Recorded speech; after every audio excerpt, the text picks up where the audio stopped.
Imagine a UK economy reshaped by Nigel Farage's Reform Party. It's a vision that divides opinion, and Farage's recent speech on economic priorities has only added fuel to the fire. While he didn't unveil any brand new policies, he offered the most detailed glimpse yet into what a reform government might focus on. Let's break down 6 key areas he addressed, and explore the controversies and questions they raise. 1. Tax cuts, a promise or a pipe dream? Remember when Reform vowed to raise the income tax threshold to £20,000, lifting thousands out of taxation? But here's where it gets controversial. Farage has since backtracked, calling it an eventual aspiration rather than a firm commitment. He argues economic uncertainty makes bold promises risky. One exception. He pledges to reverse Labour's inheritance tax changes for farms.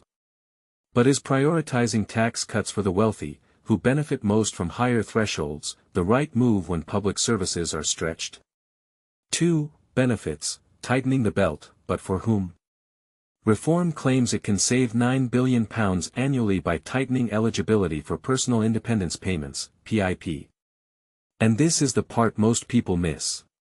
Their plan to scrap the two-child benefit cap only applies to UK nationals with both parents working, significantly limiting its reach. Farage also hints the minimum wage might be too high for younger workers, raising concerns about exploitation. Economists warn against cutting benefits without addressing mental health issues first, and the discriminatory nature of the two-child cap revision is likely to spark debate.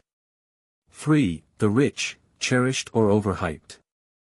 Farage paints a picture of wealthy individuals and entrepreneurs fleeing the UK due to high taxes, a narrative lacking substantial evidence. He calls them a different economic breed, deserving special treatment. Is this a fair assessment, or does it ignore the contributions of ordinary workers and small businesses? While acknowledging the role of entrepreneurs, this focus seems at odds with Reform's earlier claims to be the party of workers and unions. 4. Pensions, a silent conversation. Public sector workers might feel uneasy about Reform's hints at scrapping defined benefit pensions. Farage remains vague, focusing instead on reducing pension scheme administration fees. Labour's own plans to consolidate council pension schemes could render Reform's proposal redundant by 2029. Is this a realistic policy, or a political maneuver to appeal to a broader electorate?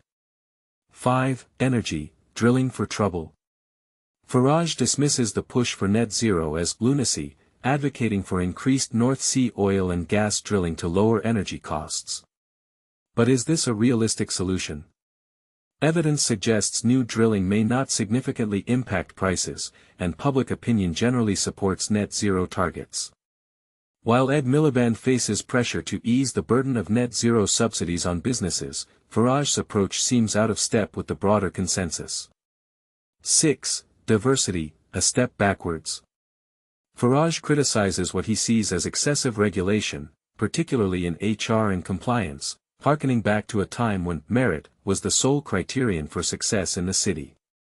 Does this nostalgia ignore the systemic barriers faced by women and minorities in the financial sector? His stance on diversity policies aligns closely with Donald Trump's, raising questions about inclusivity and fairness in a reform-led economy. What do you think? Does Farage's vision for the UK economy inspire confidence, or does it raise red flags? Are his policies fair and realistic, or do they favor the wealthy at the expense of the majority? Let's continue the conversation in the comments below.